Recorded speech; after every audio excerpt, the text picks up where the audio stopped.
नमस्कार, doctor speak में आप सभी का स्वागत है। मैं हूं संतोष चौधरी। कोरोना के खिलाफ जंग में जीत का सफर लगातार बढ़ता जा रहा है। कोरोना के संकट से उबारने और सबको सुरक्षित रखने में टीकाकरण अभियान तेजी से रोज नए रिकॉर्ड भी बना रहा है, लेकिन संकट अभी टला नहीं और एक नए कोरोना वेरिएंट ने पूरे विश्व की चिंताओं को और बढ़ा दिया है।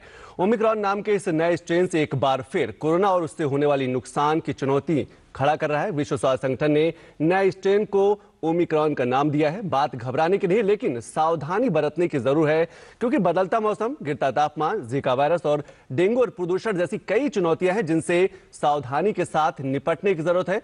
तो कैसे रहे सुरक्षित, कैसे करें बचाव, इन सभी पर बात करेंगे हमारे डॉक्टर विशेषज्ञ। तो चलिए कार्यक्रम की शुरुआत करते हैं। आप हमारे कार्यक्रम में कोरोना या डेंगू से जुड़े किसी भी समाधान के लिए हमें सीधे फोन कर सकते हैं। हमारा फोन नंबर है 011-233-87-031 पर हमें फोन कर सकते हैं। इसके साथ साथ फेसबुक के माध्यम से भी आप हमें सवाल पूछ सकते हैं।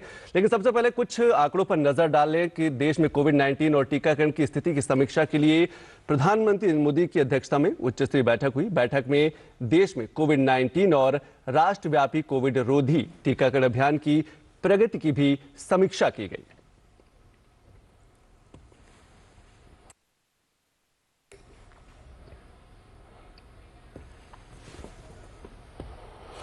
और दक्षिण अफ्रीका में मिले कोरोना वायरस के नए वेरिएंट ने दुनिया की चिंताएं बढ़ा दी हैं। विश्व स्वास्थ्य संगठन ने शुक्रवार को इस मुद्दे पर एक अहम बैठक भी की। विश्व स्वास्थ्य संगठन ने नए स्ट्रेन को ओमिक्रॉन का नाम दिया है। बोत्सवाना, बेल्जियम, इजराइल और हांगकांग में अब तक इसके कई केस मिल चुके हैं। उधर America, Canada, Britain, Israel, Japan, Singapore और यूरोपीय संघ ने दक्षिण अफ्रीका से आने वालों पर यात्रा प्रतिबंध भी लगा दिया है। अमेरिका ने सोमवार से दक्षिण अफ्रीका और आसपास के 7 देशों पर यात्रा प्रतिबंध का ऐलान किया है। 27 देशों वाले यूरोपीय संघ ने दक्षिण अफ्रीका से हवाई यात्रा पर अस्थायी प्रतिबंध लगा दिया है। वहीं ब्रिटेन की हेल्थ सिक्योरिटी एजेंसी ने कोरोना के नए वेरिएंट B.1.1.529 को वेरिएंट अंडर इन्वेस्टिगेशन घोषित किया है।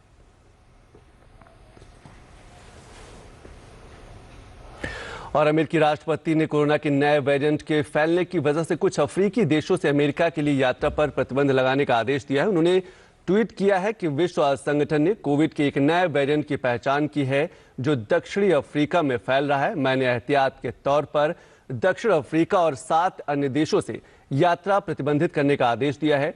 विश्व समुदाय के लिए नया वेरिएंट मिलने की खबर यह याद दिलाने वाली है कि जब तक वैश्विक टीकाकरण नहीं हो जाता तब तक इस महामारी का अंत नहीं होगा।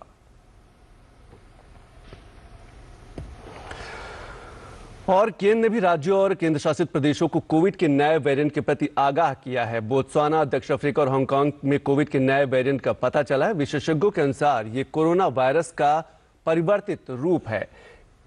केंद्रीय स्वास्थ्य सचिव राजेश भूषण ने सभी राज्यों और केंद्र शासित प्रदेशों को लिखे पत्र में इन देशों में आने वाले सभी यात्रियों को कड़ी जांच सुनिश्चित करने को भी कहा है। और केंद्र सरकार ने आगामी 15 दिसंबर से अंतर्राष्ट्रीय यात्री विमान सेवाएं फिर से शुरू करने का फैसला किया है। भारत ने कोविड महामारी के कारण पिछले वर्ष 23 मार्च को अंतर्राष्ट्रीय सेवाएं निलंबित कर दी थी। नागरिक उड्डयन महानिदेशालय ने एक परिपत्र में कहा है कि स्थिति की समीक्षा करने के बाद ये निर्णय लिया गया है कि जिन देशों से यात्रियों को भारत आगमन पर परीक्षण सहित अतिरिक्त उपायों का पालन करना होगा उनमें है ब्रिटेन, दक्षिण अफ्रीका, ब्राजील, बांग्लादेश, बोत्सवाना, चीन, Mauritius, New Zealand, Zimbabwe, Singapore, Hong Kong और इजराइल शामिल है। दुनिया भर में कोविड स्थिति के परिप्रेक्ष्य में स्वास्थ्य मंत्रालय के परामर्श से यह निर्णय लिया गया है। और सीरम इंस्टीट्यूट ऑफ इंडिया ने संयुक्त राष्ट्र समर्थित कोवैक्स वैश्विक टीकाकरण कार्यक्रम के तहत कोविशील्ड की आपूर्ति का वाणिज्यिक निर्यात फिर से शुरू कर दिया है। संस्थान की ओर से जारी एक बयान में कहा गया है कि कोवैक्स पहल के तहत कोविशील्ड टीकों की पहली खेप निम्न और मध्यम आय वाले देशों में वितरण के लिए रवाना कर दी गई है।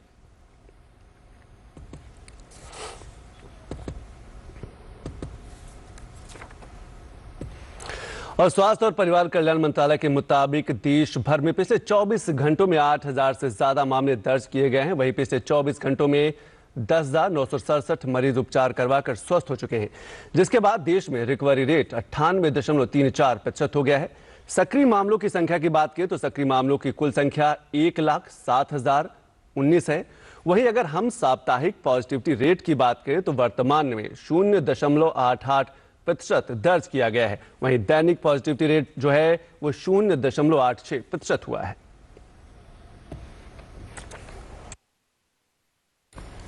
तो कोरोना के साथ साथ कोविड महामारी के खिलाफ सबसे प्रभावी हथियार के रूप में शुरू किए गए टीकाकरण अभियान के तहत देश में अब तक 121.06 करोड़ से अधिक टीकों की खुराकें दी जा चुकी हैं। वहीं पिछले 24 घंटों में 73,58,000 से अधिक टीके लगाए गए हैं।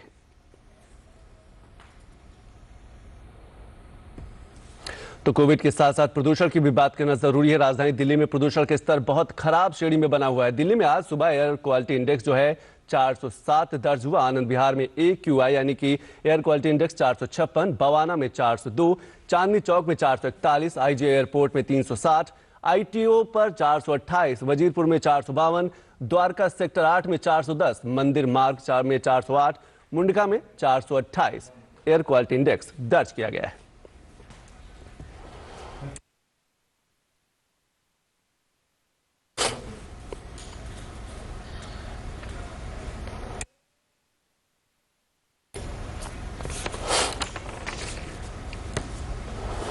तो डॉक्टर स्पीक में कार्यक्रम की शुरुआत करते हैं और बात करते हैं अपने डॉक्टर विशेषज्ञ से। सबसे पहले उनका परिचय करा दें। हमारे साथ आज डॉक्टर स्पीक में जुड़ रहे हैं 3 खास मेहमान हैं। डॉक्टर सूर्यकांत जी हैं, HOD respiratory medicine and member corona task force KGMU Lucknow से जुड़े हुए हैं। इसके साथ साथ जो दूसरे खास मेहमान हैं डॉक्टर SM रहेजा से हैं, senior physician and farmer medical superintendent हैं, GB पंत हॉस्पिटल दिल्ली से जुड़े। इसके साथ साथ जो तीसरे खास मेहमान हैं डॉक्टर नीलांबर भट्ट जी हैं, सीनियर फिजिशियन। आप तीनों मेहमानों का हमारे कार्यक्रम में स्वागत। और सबसे पहले डॉक्टर सूर्यकांत जी, मैं आपसे शुरुआत करना चाहूंगा क्योंकि आप मेंबर है टास्क फोर्स के। जो कोरोना का नया वेरिएंट आया है ओमिक्रॉन, क्या आपको लगता है दुनिया भर की ये चिंता और बढ़ा रहा है और आने वाले दिनों में और संकट पैदा कर सकता है?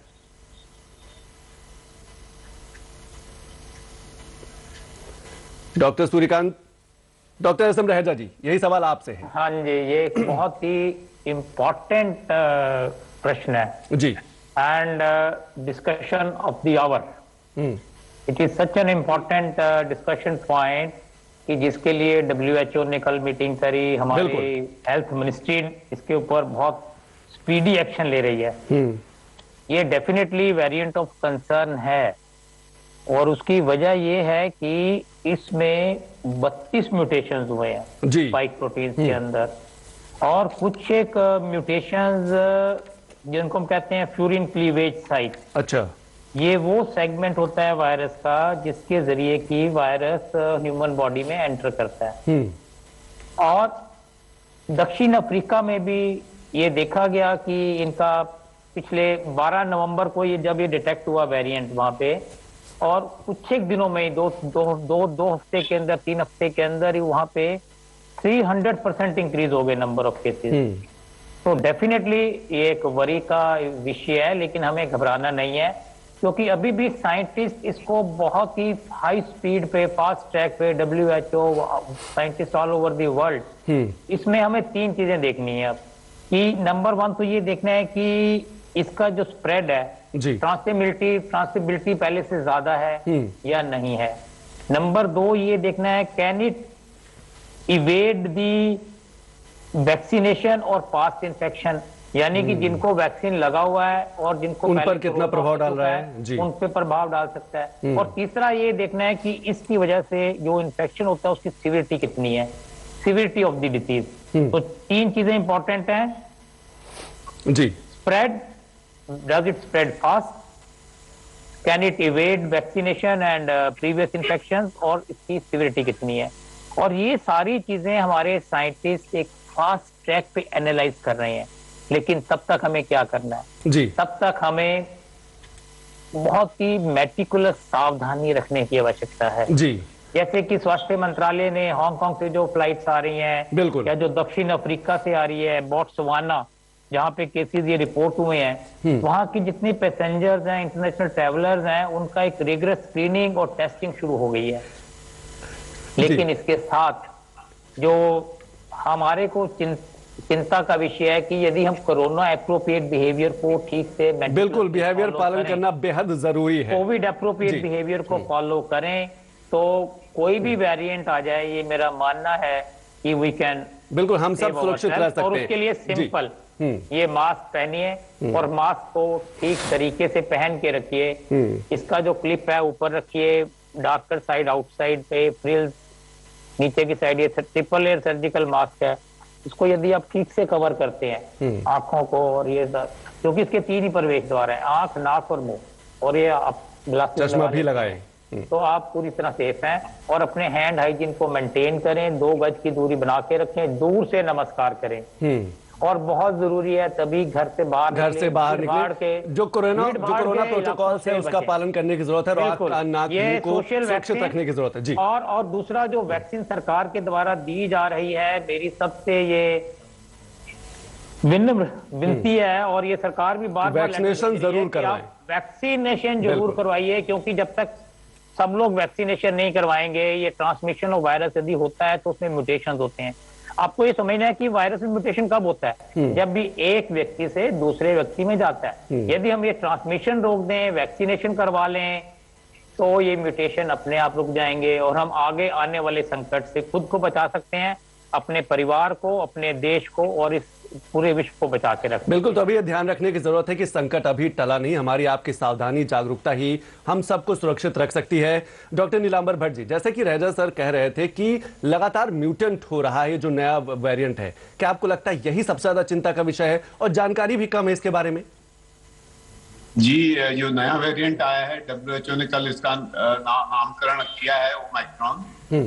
चिंता का विषय है, पूरी सारी दुनिया में इसका फाइनेंशियल मार्केट पर भी असर देखा गया है, पैनिक भी सब जगह हो रहा है, और कुछ कंट्रीज में बहुत तेजी से फैला हुआ है, साउथ अफ्रीका और उसके आसपास हांगकांग में। इसमें 32 म्यूटेशन जैसे डॉक्टर रेजा ने बताया कि इसमें डिटेक्ट हुए हैं, और ये प्रिलिमिनरी रिपोर्ट्स ये कह रही हैं कि ये इम्यूनिटी को भी प्रभावित करेगा, इम्यूनिटी को भी बाईपास करेगा। आपको इसका मतलब है कि आपने पहले कोरोना हो रखा है या आपने वैक्सीन लगा रखी है तो भी आप पे असर कर सकता है। तो ये आने वाले वक्त में कुछ हफ्तों में इसका सब चीजें साइंटिफिक जो लिटरेचर है वो सामने आ जाएगा, फिर इसके बारे में कुछ कहा जा सकता है। लेकिन बात वही है कि हम अपना कोविड एप्रोप्रिएट बिहेवियर रखें, और जो हमारी जो पहले से हम प्रिकॉशंस लेते हुए आ रहे हैं, लगभग 1 साल 9 महीने हो गए हैं, उसको अभी जारी रखें, उसको लेट डाउन न करें। सोशल गैदरिंग बहुत अधिक हो रही है, सीजन है, बीमारियों का भी है, कोल्ड क्लाइमेट है, पॉल्यूशन भी है, जो आपने पहले ही ओपनिंग रिमार्क्स में कहा। तो ऐसे में रेस्पिरेटरी इलनेसेस का होने का रिस्क भी अधिक होता है। तो इन सब बातों को ध्यान में रखते हुए हम अपना पूरा प्रिकॉशंस लेके चलें। बिल्कुल सावधानी बरतने की जरूरत है। डॉक्टर एस रैजा जी, नए वेरिएंट के बारे में फेसबुक के माध्यम से भी कई लोग सवाल पूछ रहे हैं। एक सवाल मैं लेता हूं, रजनीश हैं, फेसबुक के माध्यम से सवाल पूछ रहे हैं कि जो नया वेरिएंट आया है ओमिक्रॉन, कितना घातक है, और क्या अब बूस्टर डोज लगवाने का समय आ गया है, लगवाना चाहिए?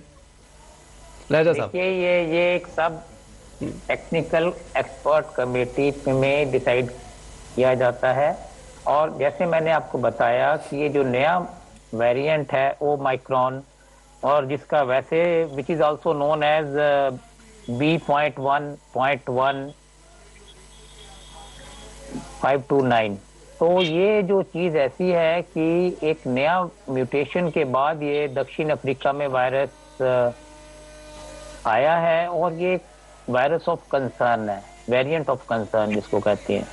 तो डेफिनेटली जहां तक 3rd डोज का सवाल है, पहले तो हमें ये देखना है कि सब लोग 2nd डोज लगवा लें, क्योंकि ये देखा गया कि यदि आप 2nd डोज लगवा लेते हैं वैक्सीन की, चाहे वो कोविशील्ड है या कोवैक्सीन है, तो उसके 2 हफ्ते के बाद आपके अंदर एक reasonable good amount of immunity 70 to 90% आ जाती है। और अभी तो हमें ये भी देखना है कि can this virus evade the vaccination immunity, और it can evade the immunity which is already there in the person because those who are infected. तो ये कुछ एक साइंटिफिक क्वेश्चंस हैं जिसके ऊपर की विश्व के सभी वैज्ञानिक बहुत स्पीड से काम कर रहे हैं, भारत सरकार भी कर रही है, national centre for disease control भी कर रहा है। तो ये आने वाले 2-3 हफ्ते में सब चीजें आपको क्लियर हो जाएंगी, और इसीलिए मैं कहता हूं तब तक आपको एक सिंपल तरीका है Covid appropriate behaviour. I repeat, please follow Covid appropriate behaviour, चाहे उसमें कोई भी वेरिएंट है, कैसा भी वायरस है, यदि आप सावधानी रखेंगे तो कोई घबराने की बात नहीं है। You can protect your self, you can protect your family. और दूसरी चीज, इसकी ट्रांसमिबिलिटी का भी अभी हमें आकलन करना है, इसकी सिविरिटी का भी आकलन करना है। तो ये 3 क्वेश्चन जो मैंने शुरू में बताया जी, ये एक साइंटिफिक आंसर इसका देने के लिए हमें कुछ समय चाहिए, क्योंकि आप समझ सकते हैं कि ट्रांसमिबिलिटी तभी मालूम पड़ेगी जब ये वायरस किसी, जैसे दक्षिण अफ्रीका में देखा गया कि इसमें 3 हफ्ते के अंदर जो वहां पे पॉजिटिविटी रेट है वो 1% से 30% हो गया। तो इससे मालूम पड़ता है कि ये वायरस बहुत ज्यादा ट्रांसमिसिबल है। और ये जो हमारे पास पहले वेरिएंट था डेल्टा, हमें उससे भी ज्यादा ध्यान रखने की जरूरत है। बिल्कुल। और ये एक नई चीज भी आई है कि ये जो म्यूटेशंस हैं इसमें अल्फा, बीटा, डेल्टा, तो सभी म्यूटेशंस बहुत ज्यादा, बहुत तेजी से, बहुत ज्यादा है, बहुत तेजी से बढ़ रहा है। It is a matter of concern और वेरिएंट ऑफ कंसर्न डेफिनेटली। बिल्कुल। नीलांबर भट्ट जी, एक फेसबुक के माध्यम से कई सवाल है, लेकिन एक मैं आपसे सवाल पूछना चाहूंगा। जैसे रहेजा जी ने कहा कि टीकाकरण अभियान और तेजी से बढ़ाने की जरूरत है, आपको लगता है कि प्रधानमंत्री जी ने भी आज समीक्षा बैठक की है, जो दूसरे डोज जिन लोगों ने नहीं लगवाए अब उन्हें चिन्हित करने की जरूरत है और ज्यादा से ज्यादा उनको इस अभियान से शामिल करने की जरूरत है ताकि कम से कम दोनों डोज कंप्लीट हो जाए? जी, यह चिन्हित करना जरूरी है, क्योंकि उनको फर्स्ट डोज लग चुकी है, उनका हेल्थ रिकॉर्ड भी हमारे पोर्टल पर होगा और उनको सोशल गैदरिंग में या मीडिया के द्वारा या लोकल डिस्ट्रिक्ट्स में जहां जहां वैक्सीनेशन हो रहा है वहां प्रचार प्रसार इलेक्ट्रॉनिक के माध्यम से जरूर उनको चेतना करनी है कि उनको सेकेंड डोज जरूर लगवाएं, क्योंकि उनकी इम्यूनिटी तभी अप्रोप्रिएट आएगी, तभी ठीक से वो वैक्सीन काम करेगी जब दोनों डोज लग जाएंगी जी। तो इसके लिए बहुत तेजी से कार्य करने की आवश्यकता है। एक बार हमारे पॉपुलेशन में मैक्सिमम पॉपुलेशन जो टारगेटेड पॉपुलेशन है उसमें दोनों डोज लग जाएंगी तो हम कुछ हद तक, काफी हद तक जो एग्जिस्टिंग कोविड वेरिएंट्स हैं जो चल रहे हैं इस वक्त हमारे देश में, उनसे हमारा प्रोटेक्शन हो जाएगा और हम इस पर विजय प्राप्त कर लेंगे। बिल्कुल, कुल मिलाकर अंकुश उस पर लगेगा, कहीं ना कहीं दबाव बनेगा। एक हमारे साथ फोन कॉलर जुड़ रही हैं बिहार से, गीता। गीता जी, आप सवाल पूछ सकते हैं हमारे जो डॉक्टर विशेषज्ञ हैं। जी नमस्कार सर। जी नमस्कार। वो सर हम बोल रहे हैं कोविड का सुई की वैक्सीन नहीं ले पाए हैं हम। मेरा थोड़ा सा स्वास्थ्य तबियत बिगड़ गया था, पैर में दर्द रहता है, तो क्या सुई ले सकते? आपने क्या पहली डोज ली है? नहीं, अभी नहीं ले पाए। मेरा तबियत तभी रहता था, तबियत तो ठीक नहीं रहता। आपका सवाल थोड़ा सा कम समझ में आ रहा, लेकिन जहाँ जी डॉक्टर रहेजा जी, इनका है कि मैं वैक्सीन ले सकती हूँ या नहीं, या कैप्सूल खा सकती हूँ, कुछ ऐसा ही मेरे को समझ आया है। देखिए, ये जो वैक्सीन है इंजेक्शन के तरीके से दी जाती है और भारत सरकार के द्वारा आप ये समझिए कि सारी वैक्सीन फ्री में दी जा रही है, चाहे वो कोविशील्ड है या कोवैक्सीन है। और कोविन ऐप के जरिए इसका एक बहुत बड़ा सेंट्रलाइज्ड डिजिटलाइज सिस्टम है जिसमें कि पेशेंट के आधार कार्ड से उसका नाम, address, age, cell phone number सब कुछ आ जाता है। तो आपको अगर वैक्सीन नहीं लिया है तो आप तुरंत वैक्सीन करवाइए। और अपने परिवार में यदि कोई व्यक्ति है जिसको वैक्सीन नहीं लगा है, 18 साल से अधिक जिनका उम्र है, उनको वैक्सीन अवश्य लगवाना चाहिए। और आपके माध्यम के थ्रू ये मैसेज जाना चाहिए और स्ट्रांगली जाना चाहिए कि जिन व्यक्तियों ने वैक्सीन नहीं लगवाई है उनको तुरंत वैक्सीनेशन करवाना चाहिए अपने लिए। और जिन व्यक्तियों ने फर्स्ट डोज लगवाई है और किसी वजह से सेकंड डोज नहीं लगवाई है अभी तक, उनको अपना सेकंड डोज लगवाना चाहिए इमीडिएटली। जहां पे उन्होंने फर्स्ट डोज लगवाया है प्रेफरेबली वहां जाके सेकंड डोज लगवा सकते हैं। यदि आप दूसरे स्थान पर हैं तो भी आप वहां पे जो आपने फर्स्ट डोज लिया है उसका सर्टिफिकेट या कॉपी दिखा के सेकंड डोज लगवा सकते हैं, अपना आधार कार्ड या वोटर आईडी प्रूफ देने के बाद। तो आप प्लीज, सभी का जरूरी है कि इस समय वैक्सीन अवश्य लगवाएं और कोविड अप्रोप्रिएट बिहेवियर को बिल्कुल डिलीजेंटली, ऑनेस्टली फॉलो करिए। घबराने की बात नहीं है, इसके लिए बिल्कुल सिंपल तरीका है इस वायरस से खुद को बचाने का, अपने परिवार को, अपने मित्रों को, अपने ऑफिस में जो कोलीग्स हैं, अपने मोहल्ले को, अपने कम्युनिटी को, अपने शहर को, अपने देश को।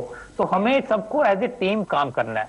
ये हमारा मानना है कि कोई भी अभियान में जन भागीदारी बहुत ही जरूरी है। लास्ट मैन रीच, हमेशा मैं कहता हूं disease anywhere is disease everywhere. जब तक सबको वैक्सीन नहीं लगेगा इस वायरस का खतरा बना ही रहेगा। दूसरा, कहीं पर भी यदि कोविड-19 के, कोरोना के पेशेंट रिपोर्ट हो रहे हैं तो वो सबके लिए खतरा है, वो फिर से अब वापस आ सकता है। तो वायरस अभी भी हमारे बीच में है, हमें ये बात समझनी है। वायरस इनविजिबल है, हमें दिखता नहीं है, लेकिन है तो हमारे बीच में ही, और हमें नहीं मालूम कौन सा वायरस कौन से व्यक्ति से हमारे पास आ सकता है। तो सिंपल है, आप अपना कोविड अप्रोप्रिएट बिहेवियर को फॉलो करिए, मास्क लगाइए, बिहेवियर का पालन करें और वैक्सीनेशन जरूर कराएं, दूरी बना के। नीलांबर भट्ट जी, जैसे कि जन भागीदारी, सबकी भागीदारी करने की बात की डॉक्टर रहेजा जी ने, आपको लगता है एक बार फिर से लोगों को जागरूक करने की जरूरत है? शिक्षा संस्थान उसमें शामिल हो, जिला प्रशासन उसमें शामिल हो, ब्लॉक लेवल के अधिकारी शामिल हो, और एक बार फिर अभियान चले, क्योंकि ताकि जो दोनों डोज हैं वो कंप्लीट हो जाए और जो सुरक्षा का दायरा है वो बढ़ जाए, जिस तरीके से नए नए वेरिएंट सामने आ रहे हैं। जी, जन भागीदारी की तो बहुत अधिक आवश्यकता है। जन भागीदारी होगी तभी ये अभियान सफल भी होगा। और वैक्सीनेशन के लिए जो जिला लेवल पे है, नगरों में है, ग्रामीण इलाकों में है, वहाँ के प्रशासनिक अधिकारियों को, पुलिस प्रशासन की और चिकित्सा विभाग के कर्मियों को फिर से एक बार, जैसे बीच बीच में अभियान को तेजी से गति दी थी, सबका टीकाकरण किया था, वो करने की आवश्यकता पड़ेगी। और वो करना अब और अभी आवश्यक हो गया है कि हम इसको जल्दी से, टीकों की कमी हमारे देश में है नहीं, और अभियान को हम जल्दी से अपनी पॉपुलेशन तक 2 डोज का लक्ष्य प्राप्त कर सकें, तभी हम अपने इस उद्देश्य में सफल होंगे। जी बिल्कुल। Doctor S M. Raheja ji, Facebook के माध्यम से कुछ सवाल और लेना चाहूंगा। योगेश हैं, फेसबुक के माध्यम से ही सवाल पूछे और नए वेरिएंट के बारे में ही सवाल पूछे हैं। वो लिख रहे हैं, क्या ये जो नया वेरिएंट ओमिक्रॉन है, क्या ये डेल्टा वेरिएंट से भी ज्यादा खतरनाक है, क्योंकि इसकी प्रभावित, उसको प्रसार करने की जो रफ्तार है कुछ ज्यादा है? ये आने वाला समय बताएगा। जैसे मैंने शुरू में बताया, इस पूरे विश्व के साइंटिस्ट इसी चीज को स्टडी कर रहे हैं, जो आपका प्रश्न है कि ये क्या उससे ज्यादा सीवियर डिसीज करता है ये वायरस, उससे ज्यादा ट्रांसमिसिबल है, जल्दी स्प्रेड करेगा, और तीसरी चीज, क्या ये उन व्यक्तियों को भी इफेक्ट करेगा जिनको कोरोना हो चुका है, जिन्होंने वैक्सीन की 2 डोज लगवा रखी है, जिन्होंने 1 डोज लगवा रखी है। तो ये ऐसे प्रश्न हैं जो कि आने वाले 2 या 3 हफ्ते में आपको बिल्कुल क्लियर मिल जाएंगे, क्योंकि ये कि नया वायरस है, तो नए वायरस को स्टडी करने के लिए, उसकी ट्रांसमिसिबिलिटी को देखने के लिए समय चाहिए, तभी तो हम एक एग्जैक्ट तरीके से बता सकते हैं। हाँ, जो अभी तक जो हमें डेटा मिल रहे हैं दक्षिण अफ्रीका से, उसमें हमने देखा कि 320% अधिक हो गया, तो एकदम 30% बढ़ गए केसेस, उसकी पॉजिटिविटी रेट वहां पे। तो ये डेफिनेटली वेरिएंट ऑफ कंसर्न इसीलिए है। इसीलिए government of India, ministry of health, world health organisation, European union, सब कंट्रीज इस पे बिल्कुल कहते हैं ना, we have to work again on this and work fast, क्योंकि ये हमें अभी शुरू से ही इसको यदि हम कंट्रोल कर लेते हैं इस वायरस को, तो हम सब के लिए अच्छा होगा, पूरे विश्व के लिए अच्छा होगा, ये हमारे देश के लिए अच्छा होगा। बिल्कुल, क्योंकि India is a country of cultural diversity, economic disparity, difficult to reach areas.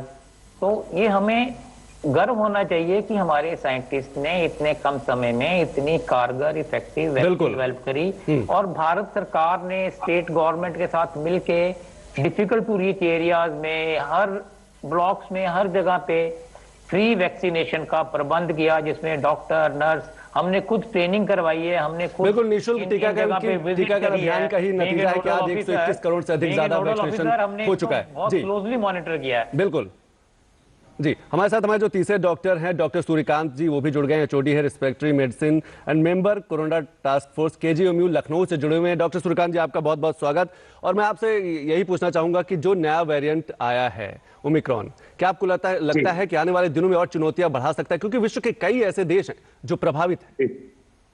देखिए, बहुत चुनौतियां बढ़ा सकता है। मैं आपको बता दूं कि जो पिछले डेल्टा वेरिएंट था, जिसके कारण सेकेंड वेव हमारे देश में आई पूरे, और बहुत हम लोग परेशान हुए, उसमें 2 म्यूटेशन थे केवल, और इसमें 50 म्यूटेशन है, यानी 25 गुना ज्यादा म्यूटेटेड वायरस है। और अभी आपने खुद ही बताया, डॉक्टर रहेजा ने भी बताया कि 3 हफ्ते के अंदर किस तरह से बहुत ज्यादा एक्सपोनेंशियली इंक्रीज हुई है केसेस में साउथ अफ्रीका के अंदर। इसका मतलब एक बात तो तय हो गई कि इसकी जो ट्रांसमिसिबिलिटी है, यानी संक्रामक क्षमता है, बीमारी को फैलाने की जो क्षमता है, पावर, वो बहुत ज्यादा है। और यही सबसे बड़ा खतरा है, क्योंकि हमारे देश में ये शादियों का मौसम चल रहा है, अभी नए साल के उत्सव आएंगे, तो बहुत हमारे यहाँ भीड़ भाड़े भरे उत्सव बहुत उत्साह से मनाए जाते हैं। और ये सबसे बड़ी चुनौती होगी, गलती से अगर कोई भी केस आ जाता है तो हमारे यहाँ उसको फैलने का पूरा माहौल और उम्मीद पूरी तरह से कायम है। इसलिए हम सब लोगों को ध्यान रखना होगा कि हम कोविड के खिलाफ लड़ाई में उस मौकाम पे पहुंच गए हैं कि एक छोटी सी चूक हमें भारी पड़ सकती है। एक चीज और है, हम सब लोग मास्क का ध्यान रखते हैं, बड़ी अच्छी बात, शारीरिक दूरी का ध्यान रखते हैं, बहुत अच्छी बात, हाथ धोने का भी ध्यान रखते हैं, लेकिन ये जो हाथ मिलाने का हमारा उत्साह है, कृपया ऐसा ना करें। भीड़ में मत जाएं और हाथ ना मिलाएं, ये भी कोविड अप्रोप्रिएट बिहेवियर है, इसको भी शामिल कर लीजिए। इसमें केवल 3 चीजें नहीं है, बल्कि भीड़ में ना जाएं और हाथ ना मिलाएं। हाथ मिलाने से ही इधर का वायरस उधर का भीड़ में रह जाए और हाथ ना मिलाएं, कहीं ना कहीं संयम रखने की जरूरत है। नमस्ते करते रहे, हमारी भारतीय संस्कृति है, सबने अपनाई है, ग्लोबल एक ग्रीटिंग का सिंबल बन गया है, तो इसको बना के रखें, ये मेरी बहुत गुजारिश। डॉक्टर सूर्यकांत जी, एक चीज और मैं आपसे समझना चाहूंगा कि क्या ज्यादा म्यूटेंट हो रहा है, ये जो नया वेरिएंट है ओमिक्रॉन, ज्यादा म्यूटेंट हो रहा है, इसलिए ज्यादा घातक है, इसलिए ज्यादा खतरनाक है? देखिए, जितना ज्यादा परिवर्तित रूप होगा उतना ही वो ज्यादा आक्रामक होगा, उतना ही ज्यादा उसकी फैलने की क्षमता होगी। क्योंकि और एक और खतरा बना हुआ है कि जो हमने वैक्सीन लगवा ली है वो दूसरे रूप की लगवाई है, कहीं ऐसा ना हो कि इस परिवर्तित रूप को वैक्सीन के कारण जो इम्यूनिटी पैदा हुई है वो रिकॉग्नाइज ही न कर पाए, पहचान ही न पाए कि भाई कोविड-19 हमारा तो दूसरा जेनेटिक वेरिएंट था, उसको हम रिकॉग्नाइज करते हैं। अगर उस इम्यूनिटी ने इसको नहीं पहचान पाया तो जो हमारी कवायद है वैक्सीनेशन की, उस पे भी एक प्रश्न चिन्ह लग जाएगा। इसी से जुड़ा एक और सवाल है डॉक्टर एस एम रहेजा जी, और सूर्यकांत जी आपको मैं इसमें शामिल करना चाहूंगा। रोहित हैं, फेसबुक के माध्यम से सवाल पूछते हैं कि कोरोना वैक्सीन चीन में मिले वायरस के हिसाब से बनाई गई थी, लेकिन ये स्ट्रेन मूल वायरस से अलग है, ऐसे में क्या इस वेरिएंट पर वैक्सीन का प्रभाव होगा? इसका उत्तर मैंने अभी दिया है। जी बिल्कुल रहेजा जी। हाँ जी रहेजा जी। हाँ, देखिए इसके अंदर जो म्यूटेशंस हैं काफी अधिक हैं, और जैसा हम शुरू से डिस्कस कर रहे हैं इसकी ट्रांसमिसिबिलिटी भी ज्यादा है। और ये एक साइंटिस्ट इसी पे स्टडी कर रहे हैं कि क्या ये वैक्सीन को इवेड कर सकता है। यदि किसी व्यक्ति ने वैक्सीन लगवा रखी है, क्या ऐसे व्यक्ति को भी ये संक्रमण कर सकता है? तो इसके लिए हमें अभी और अध्ययन, जीनोम सीक्वेंस और सारी चीजें देखने की जरूरत है, और ये साइंटिस्ट इसी पे स्टडी कर रहे हैं। तो ये चीज 2 या 3 हफ्ते में आपको क्लियर हो जाएगी। लेकिन तब तक क्या करना है? You should not have any panic reaction. हमें घबराने की जरूरत नहीं है, लेकिन सावधानी रखनी जरूरी है। इस समय जैसे डॉक्टर सूर्यकांत, डॉक्टर भट्ट बता रहे हैं, सावधानी रखना बहुत जरूरी है। इस समय क्या है कि हमें we need patience, resilience and courage to tackle this situation. Every difficulty brings a new opportunity, every challenge brings a new opportunity. तो ये हमारे लिए चैलेंज है, हमें इस तरीके से लेना है कि ये जो नया वायरस है ये हमारे लिए चैलेंज है। और साइंटिफिक जो हमने नॉलेज, पिछले आप डीडी न्यूज 20 के लिए बधाई का पात्र है, नॉलेज, एटीट्यूड, प्रैक्टिस, हम 3 चीजों की बात करते हैं। ज्ञान हम दे रहे हैं, उसको एटीट्यूड और प्रैक्टिस करना को एक व्यक्ति जो जनमानस है उनको करना है। तो अगर सभी लोग इस बात का ध्यान रखें, कोविड अप्रोप्रिएट बिहेवियर रखें, दूर से नमस्कार करें, जैसे डॉक्टर सूर्यकांत ने बताया, हाथ मिलाने से बचें, hugging, kissing, touching, unnecessarily door handle, किसी का सेल फोन शेयर ना करें, किसी का कंप्यूटर अवॉइड करें शेयर करने से, पेन पेंसिल को ना शेयर करें, और अननेसेसरली अपने मुंह को, नाक को, आंख को ना छुएं, क्योंकि हम कई बार टच करते हैं। और हैंड हाइजीन को मेंटेन करें।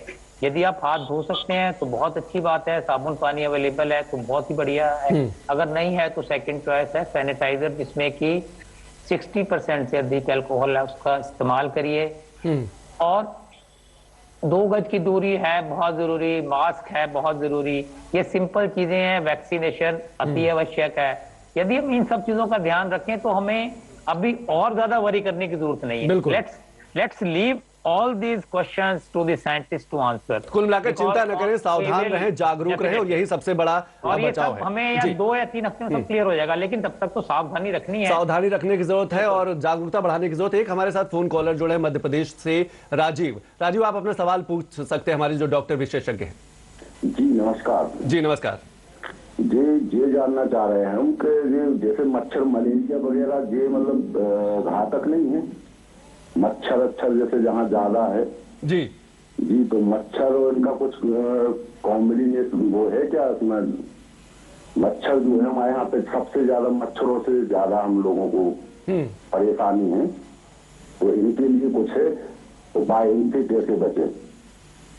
जी ना इनका टीका है आज तक बना कोई, ना कोई मतलब इनका कुछ नहीं है, तो मच्छर से कैसे बचे हम लोग? Doctor Neelam ji, Raheja ji please. हाँ, मैं ये बताना चाहूंगा, इस मौसम में डेंगू, चिकनगुनिया, मलेरिया अधिक होते हैं बरसातों में या बरसातों के बाद पोस्ट मानसून जी। तो इसका बेस्ट है जी, डेंगू का मच्छर है वो साफ रुके हुए पानी में पैदा होता है, तो आप घर के अंदर या घर के आसपास 400 मीटर तक या अधिक आप कहीं भी पानी इकट्ठा ना होने दें। यदि पानी इकट्ठा होता है तो हफ्ते में उसको एक बार उड़ेल दें, सुखा दें, या अगर ऐसा नहीं कर सकते हैं तो उसमें ऑयल डाल दीजिए, पेट्रोल, डीजल, मिट्टी का तेल, जो भी आपके पास अवेलेबल है, मोबिल ऑयल। तो जो अंडे से मच्छर को बनने में 7 से 10 दिन लगते हैं, तो आप उसका जो लार्वा, प्यूपा और जो एडल्ट मस्कीटो बनने का साइकिल है उसको ब्रेक कर सकते हैं घर के। और सुबह शाम ये मच्छर डेंगू का अधिक काटता है, तो उसके लिए आप बाहर जाने से अगर जाते हैं सुबह शाम तो पूरी बाजू के कपड़े डाल लें और मस्कीटो रिपेलेंट क्रीम और ये लोशन आते हैं इनका इस्तेमाल करें। बच्चे आपने देखा है शाम को पार्क में खेलने जाते हैं, सुबह खेलने जाते हैं, तो उनको आप मस्कीटो रिपेलेंट क्रीम लगा के भेजिए, पूरी बाजू के कपड़े डाल के भेजिए और 2 गज की दूरी बनाने के लिए बोलिए, क्योंकि इस समय मल्टीपल डिसीजेज हैं। बिल्कुल, dengue, chikungunya, malaria, viral fever, seasonal influenza, H1N1 और टाइफाइड और जॉन्डिस। बिल्कुल, कई ऐसी बीमारियां हैं जो पानी के द्वारा। बुखार आता है तो डॉक्टर के संपर्क में जाके ठीक से जांच करके आगे का दवाई। नीलांबर जी, मैं बहुत ही संक्षिप्त में आपसे जानना चाहूंगा कि आपको लगता है कि पानी के रखरखाव को बेहतर करने की जरूरत है? लोगों को पता हो कि पानी जमा ना हो, अगर पानी जमा भी हो रहा है तो उसको बाहर करें, ये जरूरी है? क्योंकि ये मौसम है, चाहे डेंगू की बात करें, जीका की बात करें, ऐसे कई वायरस हैं जो इस समय हैं। ये बहुत जरूरी है, मॉस्किटो कंट्रोल ही जरूरी है, क्योंकि इसका ट्रांसमिशन मॉस्किटो मच्छर द्वारा हो रहा है, मच्छर की ब्रीडिंग ना हो। इसके मच्छर अगर नहीं रहेगा तो इसके द्वारा होने वाली बीमारियां स्वतः ही खत्म हो जाएंगी। इसलिए मच्छरों का नियंत्रण करना है, मच्छर ब्रीड न करे, पैदा ही ना हो। घर के आसपास जैसा कि डॉक्टर रहेजा ने बताया, साफ पानी में होने वाला जो डेंगू का मच्छर है एडीज, इसको नष्ट करें, और बाकी रुका हुआ पानी भी कहीं आसपास नालियों में उसमें भी मिट्टी का तेल डाल दें या मोबिल ऑयल डाल दें ताकि उसकी ब्रीडिंग ना हो। और बाकी अगर मच्छर हैं, मजबूरी है तो घर में मच्छरदानी लगा सकते हैं। मच्छरदानी के अलावा मॉस्किटो रिपेलेंट हैं, दरवाजे खिड़की पर जाली लगा सकते हैं। मच्छर न काटें, मच्छर एक व्यक्ति से दूसरे व्यक्ति को जब काटेगा तो बीमारी को एक से दूसरे व्यक्ति में ट्रांसमिट करता है, तो यही इसका एक सुरक्षित तरीका है। और ये इतने घातक बीमारियां भी नहीं है, इनका इलाज संभव है, लेकिन मॉर्बिडिटी काफी रहती है डेंगू में। और दिल्ली और उसके आसपास के एरिया में इस बार वेस्टर्न यूपी में काफी डेंगू का प्रकोप रहा है। बिल्कुल, मौसम बदलने के साथ साथ जैसे जैसे सर्दी के दिन आएंगे इसकी ब्रीडिंग कम हो जाती है और हम सेफर साइड में हो जाएंगे, लेकिन साथ साथ जो खतरा जो नया पैदा हो रहा है हमारा नए वेरिएंट से, इसका भी ध्यान रखने की जरूरत है। बिल्कुल डॉक्टर सूर्यकांत जी, जब हम नए वेरिएंट की बात करते हैं, ओमिक्रॉन की हम अगर बात कर रहे हैं तो ठीक है, बहुत ज्यादा म्यूटेंट हो रहा है, लगातार म्यूटेंट हो रहा है और जानकारी भी अभी बहुत कम है इस नए वेरिएंट को लेकर। लेकिन लोग ये सवाल पूछ रहे हैं कि वो कैसे अभी अपने आप को बचा सकते हैं, कैसे सुरक्षित रख सकते हैं, कैसे खान पान में बदलाव रख के वो अपने आप को बेहतर रख सकते हैं। मेरे ख्याल से पिछले 21 महीने से बार बार ये बात कही है कि एक 100% गारंटी है बचने की, वो गारंटी है सोशल वैक्सीन की। जी, सोशल वैक्सीन माने कोविड एप्रोप्रिएट बिहेवियर। इसकी कोई वायरस आ जाए, कोई वेरिएंट आ जाए, कितना भी म्यूटेशन हो जाए, ये एक ऐसी वैक्सीन है जिसकी फुल फ्लैश 100% गारंटी है। बिल्कुल। तो कृपया मिलने पे नमस्ते करें, भीड़ से बचते रहें, हाथ धोते रहें, बाहर निकलने पे मास्क लगाएं और 2 गज की दूरी बनाएं। ये सब पॉइंट बिल्कुल रट लीजिए। और मैं आपको बताऊं, इससे अच्छी गारंटी किसी वैक्सीन की नहीं हो सकती। कोई भी वैक्सीन, टॉप वैक्सीन दुनिया की, वो भी 95% से ज्यादा वैक्सीन गारंटी नहीं दे रही है। हमारे देश में जो वैक्सीन है वो भी 80 से 90% गारंटी दे रही है। और अभी तो ये भविष्य के गर्त में है कि ये जो नया वेरिएंट आया है, इस पे एग्जिस्टिंग वैक्सीन कितनी इफेक्टिव होंगी, या जो हमने इन्फेक्शन से इम्यूनिटी प्राप्त कर ली है, या इंजेक्शन से इम्यूनिटी यानी वैक्सीनेशन से इम्यूनिटी प्राप्त कर ली है, ये इम्यूनिटी हमारी कितनी उसके खिलाफ कारगर होगी, इसकी अभी रिसर्च होना बाकी है। तो देखिए, रिसर्च आएगी, रिजल्ट आएंगे, वो सब अलग प्रश्न है। लेकिन जो ऑलरेडी प्रूवन है, ऑलरेडी टाइम टेस्टेड है, और आज कोरोना कल कोई दूसरा रोना, किसी के खिलाफ जो ड्रॉपलेट न्यूक्लियाई से ट्रांसमिट होगा पैंडेमिक इन्फेक्शन या एंडेमिक इन्फेक्शन, उसके लिए 100% कारगर हथियार है।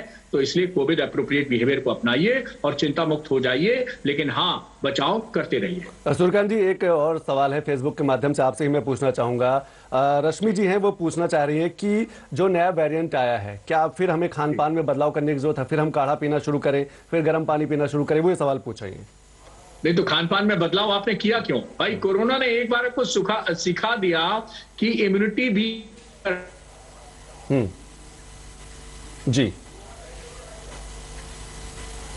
ऐसे में रहेगा जी, लगातार लोग सवाल पूछे, और जो नया वेरिएंट है इसके बारे में लगातार लोग सवाल पूछ रहे हैं कि खान पान में हम क्या रखें। के बाद हमने ये सीखा कि अपने आप को स्वस्थ कैसे रखें, अपनी इम्यूनिटी को कैसे बढ़ाएं, उसमें ताजे फल सब्जियां, सीजनल फ्रूट्स एंड वेजिटेबल लें, गर्म पानी पिए, काढ़ा पीते हैं, तो उसमें कोई ऐसा नहीं है। वो आपको स्वास्थ्य के लिए वैसे ही अच्छा है।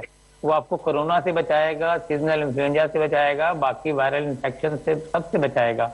और दूसरी चीज, खाना अच्छा खाएंगे, आपको बाकी बीमारियां, ब्लड प्रेशर, डायबिटीज, इनसे भी बचाव मिलेगा।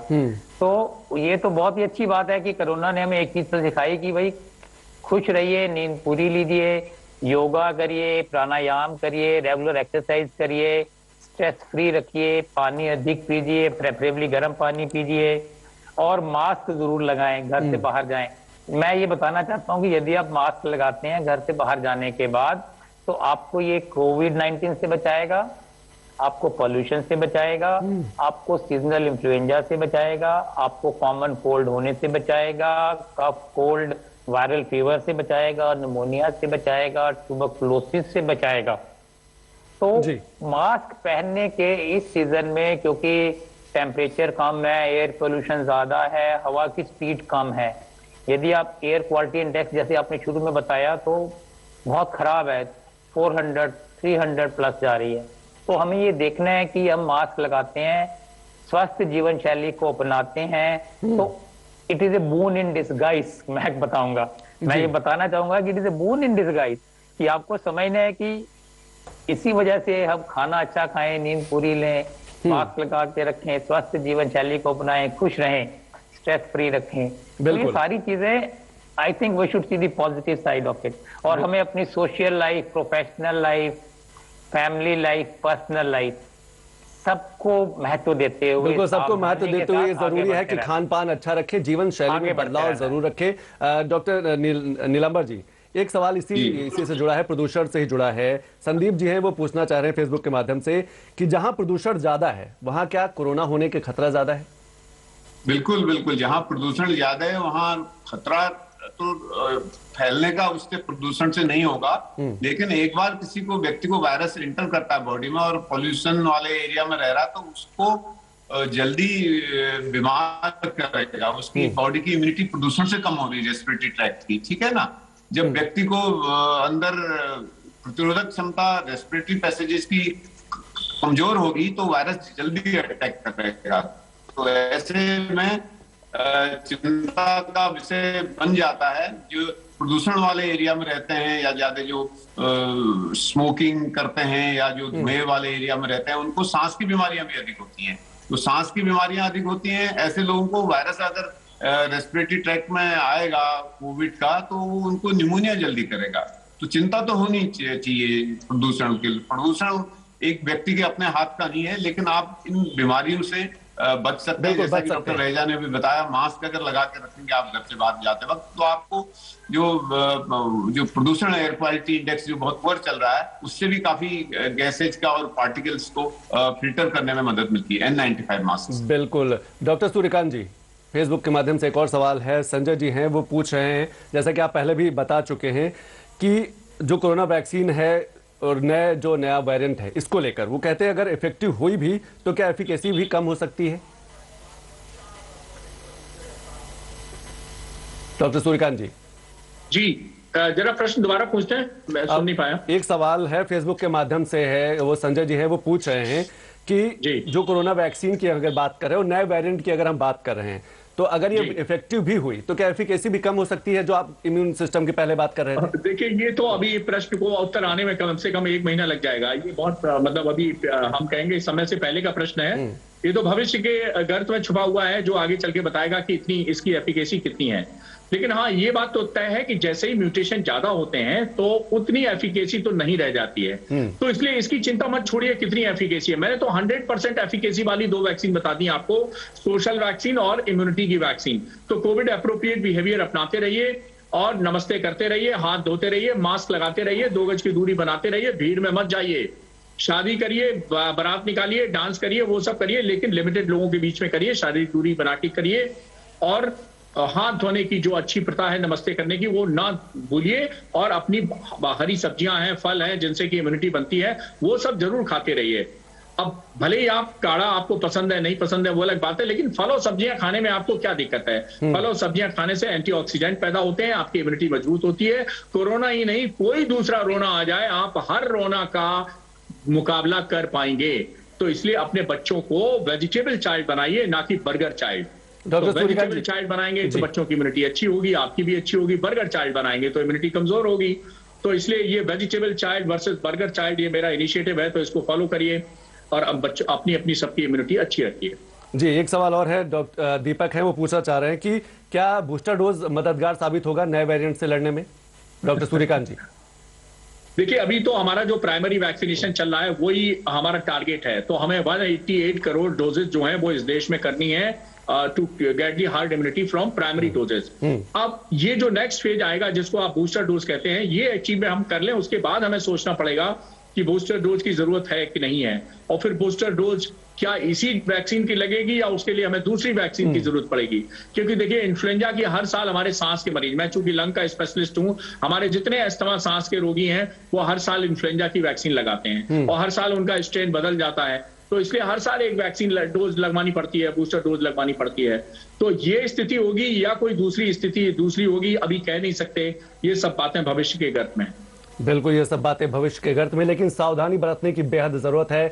जब भी आप बाहर निकले सामाजिक दूरी का पालन करें, मास्क जरूर लगाएं। डॉक्टर रहेजा जी, ठीक है, हम सामाजिक दूरी का पालन करते हैं और मास्क लगाते हैं, लेकिन जो प्रदूषण है वो कितना प्रभाव डाल पा रहा है? क्योंकि हम देख रहे हैं अलग अलग शहरों में जो प्रदूषण की मात्रा है वो लगातार बढ़ती जा रही है। ऐसे में आपको लगता है कि उन लोगों के लिए ज्यादा चुनौती है जो उम्र दराज हैं, बुजुर्ग हैं, और बच्चों के लिए भी चुनौतीपूर्ण है? हाँ, डेफिनेटली। जो हाई रिस्क ग्रुप है, जिनकी आयु 60 साल से अधिक है, जिनको सांस की बीमारी है, COPD, asthma, chronic lung disease, chronic liver disease, heart patient, hypertension के patient, diabetics, chronic liver disease के पेशेंट, क्रॉनिक किडनी डिसीज के पेशेंट, गर्भवती महिलाएं, छोटे बच्चे, ये ऐसा वर्ग है जिसकी इम्यूनिटी कम होती है और वल्नरेबल ज्यादा है। तो हम इसको कहते हैं वल्नरेबल ग्रुप। इन सभी को अधिक ध्यान रखना है इस मौसम में। पॉल्यूशन के लिए देखिए, पॉल्यूशन की वजह से कई बीमारियां होती हैं, जिसमें आंख में जलन होना, it can affect from top to bottom in our body. Sinus में इंफेक्शन होना, sneezing, nose, coughing, headache, dizziness, light headedness, breathing difficulty. और अभी तो ये स्टडीज भी आ गया है कि यदि प्रदूषण में जो पार्टिकल साइज 0.1 माइक्रोन है जी, तो जैसे कहते हैं 2.5 माइक्रोन से नीचे वाले पार्टिकल घातक हैं। जो बिल्कुल स्मॉल पार्टिकल है जिसका 0.1 माइक्रोन है, वो हमारे लंग्स के थ्रू ब्लड में चले जाते हैं, एल्वियोलाई के थ्रू, और वो हमारे हार्ट को भी इफेक्ट करते हैं, जिसमें कि इंफ्लेमेशन करते हैं हार्ट की धमनियों में, कॉर्नरी आर्टरीज में, हार्ट में। तो इससे हार्ट अटैक होने का चांस ज्यादा है, स्ट्रोक होने का चांस ज्यादा है, पेशेंट की कंसंट्रेशन खराब हो सकती है हमारी इसकी वजह से। तो शरीर में जैसे जैसे मात्रा बढ़ती है कार्बन मोनोऑक्साइड की, नाइट्रिक ऑक्साइड की, oxides of sulphur and nitrogen, तो ये सारी चीजें हमारे, ओजोन, टोलुडीन, तो ये सारी चीजें हमारे शरीर में फ्री रेडिकल्स पैदा करती हैं, जिससे कि इंफ्लेमेशन होती है और पूरे शरीर को नुकसान होता है। प्री मैच्योर एजिंग भी होती है इसमें, इरेक्टाइल डिस्फंक्शन भी होता है, डिप्रेशन, एंजाइटी, नोजिया, वॉमिटिंग तक हुआ मेरी वाइफ को, इससे सांस लेने में तकलीफ हुई।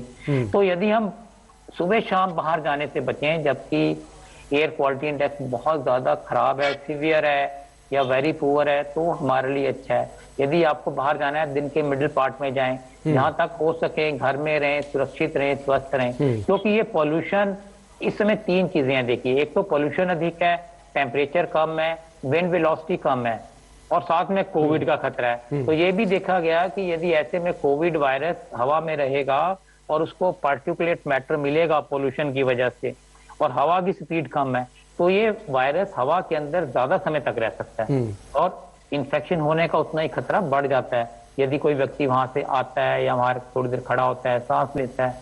तो ये सारी चीजें हैं, और इसको बचने का बेस्ट तरीका एक ही है, कोविड अप्रोप्रिएट बिहेवियर, जैसे हम बता रहे हैं, 2 गज की दूरी, मास्क लगाना है जरूरी, और हैंड हाइजीन, और बहुत जरूरी है बिल्कुल घर यही से बाहर जाएं। पर्टिकुलरली हाई रिस्क ग्रुप जो आपने शुरू में बताया, उनको चाहिए घर में रहें, जैसे घर में रहें, सुरक्षित रहें। जी हाँ जी, सुरक्षित जी। डॉक्टर सूर्यकांत जी, जब हम बुजुर्गों की बात कर रहे हैं तो आपको लगता है, और खास तौर से जब हम प्रदूषण की बात कर रहे हैं डॉक्टर सूर्यकांत जी, तो बुजुर्ग और अगर किसी को कोरोना हुआ और उसका लंग्स प्रभावित हुआ है, तो क्या ऐसे में उसके लिए दोहरी मार है डॉक्टर सूर्यकांत जी? डॉक्टर सूर्यकांत जी, आप मुझे सुन पा रहे हैं? रिपीट कर दें मुझे। डॉक्टर सूर्यकांत जी, मैं ये आपसे समझना चाहता हूं कि अगर हम लंग्स की बात कर रहे हैं, फेफड़ों की बात कर रहे हैं, अगर कोई बुजुर्ग है या फिर किसी को कोरोना हुआ है और कुछ कोविड में उसको उसके लंग्स प्रभावित हुए हैं, तो ऐसे समय में जब प्रदूषण की बात करें तो उसके लिए क्या दोहरी मार है ये? देखिए, कोरोना का क्या है कि जहां पर वो कमजोर दीवार पाता है वहां पर आसानी से घुस जाता है। जैसे नाक की एलर्जी है आपको और एलर्जी कंट्रोल नहीं है, यानी नाक में के अंदर जो इन्फ्लेमेशन है वो कंट्रोल नहीं है, तो it is a susceptible criteria for the Covid entry. अगर लंग में एस्थमा है और एस्थमा कंट्रोल नहीं है तो ये भी हाई रिस्क फैक्टर है। सीओपीडी लंग में है, कंट्रोल नहीं है तो एडिशनल रिस्क फैक्टर है। वायु प्रदूषण है और उसके आपने कंट्रोल नहीं किया है तो उसके कारण जो इन्फ्लेमेशन हुआ है सांस की नलियों में, तो वो भी एडिशनल रिस्क फैक्टर है। इसी तरह अगर आपको कोरोना हुआ है, कोरोना ठीक हो गया लेकिन लंग में थोड़ा सा कमजोरी छोड़ गया, तो वो भी रिस्क फैक्टर है। तो पोस्ट कोविड लंग कमजोरी है, वो भी रिस्क फैक्टर है। एयर पोल्यूशन के कारण फेफड़ा या सांस के मार्ग में कमजोरी है, तो वो भी रिस्क फैक्टर है। निमोनिया कभी हुआ, टीबी कभी हुआ गया और कोई बीमारी हुई और उसके बाद फेफड़ा कमजोर हो गया, वो भी एक रिस्क फैक्टर है। और अगर आप सांस के मरीज हैं या नाक की एलर्जी, गले की एलर्जी के मरीज हैं, तो भी अगर आपका अनकंट्रोल्ड है तो भी आप रिस्क फैक्टर रखते हैं, एडिशनल रिस्क फैक्टर रखते हैं। जी हाँ, बिल्कुल। और इन सबको विशेष रूप से बचना चाहिए। और मैं अक्सर कहता हूं कि बचपन और 55 ये दो तो हैं रिस्क फैक्टर। गर्भवती महिलाएं हैं, जैसे डॉक्टर रहीजा साहब ने कहा, तो बचपन 55 इन दोनों को और प्लस किसी भी बीमारी से ग्रसित लोगों को विशेष सावधानी रखने की जरूरत है। बिल्कुल विशेष सावधानी रखने की जरूरत है। डॉक्टर नीलांबर जी, प्रदूषण के चलते जो लोग पार्क में नहीं जा पा रहे हैं, बाहर नहीं निकल पा रहे हैं, अगर हम बुजुर्गों की बात करें, बच्चों की बात कर रहे हैं या फिर किसी भी आयु वर्ग के लोगों की बात कर रहे हैं, वो घर में रह के क्या सावधानी बरत सकते हैं, क्या ऐसे उपचार अपना सकते हैं जिससे वो सुरक्षित रहें और स्वस्थ भी रहें? प्रदूषण घर में रह के और पार्क में जाने से कोई बहुत अधिक अंतर नहीं होगा, क्योंकि एयर क्वालिटी इंडेक्स तो घर के अंदर भी वही होगा और पार्क में भी वही होगा। लेकिन घर में मास्क भी नहीं पहन सकते लगातार, बाहर निकलते हैं तो जरूर थोड़ा अधिक धुआं, प्रदूषण और ये फ्यूल का जो यूजुअली है ये घर के बाहर अधिक होता है। फ्यूल गाड़ियां, व्हीकल से बहुत अधिक चलती हैं, उनसे मैक्सिमम एयर क्वालिटी इंडेक्स में जो रोल है उसको बढ़ाने का, फ्यूल का, गाड़ियों का प्रदूषण है, उसमें आप मास्क लगा के जाएंगे, अच्छे से मास्क लगा लें N95, तो जरूर आपको थोड़ा मदद मिल सकती है। बाकी घर में होम रेमेडीज जो है, कुछ एयर प्यूरिफायर आते हैं, उनको इस्तेमाल कर सकते हैं। कमर्शियल एयर प्यूरिफायर हैं, अगर आपके पास संसाधन है घर के अंदर एयर प्यूरिफायर को यूज कर सकते हैं। बाकी तीसरा, अपने शरीर की इम्यूनिटी बढ़ाने के जो अभी इस डिस्कशन में उपाय बताए गए हैं, उन सबको खाएं, सही समय पर सोएं, अच्छा भोजन करें, उचित मात्रा में फल और सब्जियां लें, पर्याप्त पानी पिएं, जी निश्चिंत रहें और अपने कोविड अप्रोप्रिएट बिहेवियर, बिल्कुल कोविड अप्रोप्रिएट बिहेवियर का पालन करें, फॉलो करें घर से बाहर निकलने पे, तो आप सुरक्षित रह सकते हैं। डॉक्टर सूर्यकांत जी एक सवाल और है, तो आप सुरक्षित रहें जी। हम बच्चों की बात करें डॉक्टर सूर्यकांत जी, हम बच्चों की बात करें तो एक सवाल और है, फेसबुक के माध्यम से आया है। शालिनी जी है, वो पूछना चाह रही हैं कि बच्चों के लिए जायडस कैडिला या कोई दूसरी वैक्सीन कब आएगी, क्योंकि बच्चे स्कूल जा रहे हैं इसलिए वो ज्यादा चिंतित हैं। बिल्कुल ठीक है, 18 साल से नीचे वालों के लिए बड़ी समस्या बनी हुई है कि उनको अभी तक वैक्सीन अभी तक नहीं लग पाई है। लेकिन शालिनी जी, मैं एक खुशखबरी बता दूं कि Indian council of medical research का सर्वे हुआ था अभी 2 महीने पहले, उसमें भी कहा गया है कि 56% बच्चों को इम्यूनिटी पैदा हो चुकी है। तो भाई बच्चे नहीं, ये तो बच्चों का मतलब बड़े बड़ों के बाप निकले भाई, शूरवीर हैं। इन्होंने बिना वैक्सीनेशन के 56% इम्यूनिटी अचीव कर ली है इस देश में। बच्चों को नमन, नमस्ते। तो सूर्यकांत अंकल की तरफ से बच्चों को एक खुशखबरी है कि आपके पास 56% इम्यूनिटी है, और दूसरी बात ये खुशखबरी है कि एक नहीं 2 वैक्सीन आपके लिए आ रही हैं बहुत जल्दी। किसी भी क्षण घोषणा हो सकती है। दाढ़ी वाले बाबा किसी दिन आएंगे माननीय प्रधानमंत्री जी और कहेंगे बच्चों के लिए खुशखबरी है और बच्चों का टीकाकरण प्रारंभ हो रहा है। तो इसलिए एक नहीं 2 खुशखबरी आने वाली हैं। और हाँ, बच्चों से मेरा निवेदन यही है कि थोड़ा जरा बर्गर, पिज्जा ये सब जरा कम करिए, थोड़ा सा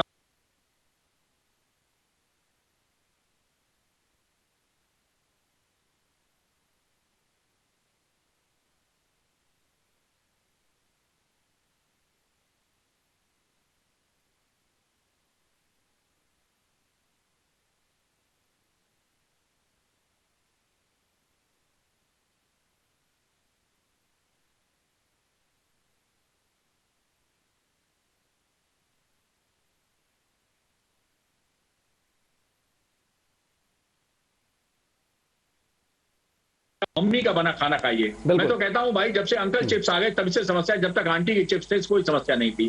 तो आंटी और मम्मी का खाना खाते रहिए। खान-पान में बदलाव करने की जरूरत है, बच्चों पर ज्यादा ध्यान रखने की जरूरत है। बहुत ही संक्षिप्त में एसएम रैजा जी, क्या आपको लगता है माता पिता की भूमिका और ज्यादा बढ़ गई, क्योंकि बच्चे बाहर जा रहे हैं, रोज स्कूल जा रहे हैं, स्कूल से घर आ रहे हैं, तो ऐसे में उन्हें और ज्यादा सतर्क रहने की जरूरत है, जागरूक रहने की जरूरत है, जो पेरेंट्स है, जो माता पिता है? मेरा मानना है कि बच्चों ने सबसे ज्यादा सफर किया है इस पैंडेमिक में और सबसे कम कंप्लेंट किया है।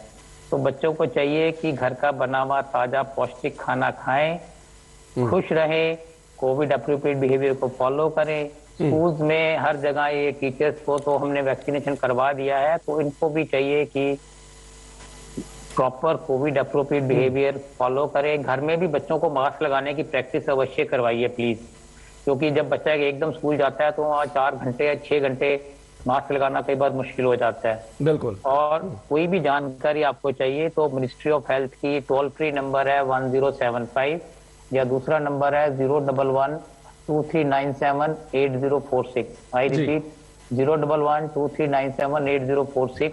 यहाँ से आप जानकारी लीजिए, जानकारी ले सकते हैं और अपने आप को सुरक्षित रख सकते हैं। जी, समय की बेहद कमी है डॉक्टर रैजा जी। www.mohfw.gov.in www.mohfw.gov.in सारी जानकारी आप यहाँ से लीजिए। इधर उधर के ज्यादा नेट में जाएंगे कंफ्यूजन होगा, टेंशन होगा। तो सोशल मीडिया भरा पड़ा है, बिल्कुल सोशल मीडिया भरा पड़ा हुआ है, कई हेल्पलाइन नंबर है, कई टोल फ्री नंबर है और ट्रूथफुल जानकारी के लिए गवर्नमेंट ऑफ इंडिया को फॉलो करिए। बिल्कुल, बहुत बहुत शुक्रिया इस सभी जानकारी के लिए, आपने धन्यवाद। की डॉक्टर सूर्यकांत जी, डॉक्टर एसएम रैजा जी, डॉक्टर नीलांबर भट्ट जी, आपका बहुत बहुत स्वागत इस कार्यक्रम में शामिल होने के लिए।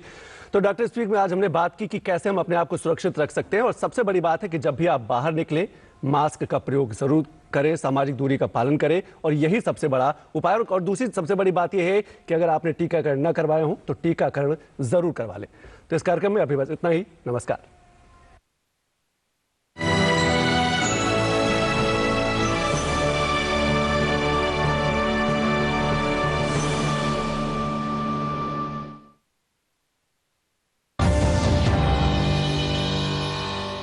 हमेशा 2 अगरबत्ती क्यों? तू है हंसी, एक तुम्हारे लिए, तू है खुशी, और दूसरी सबके लिए। तू है माँ, तू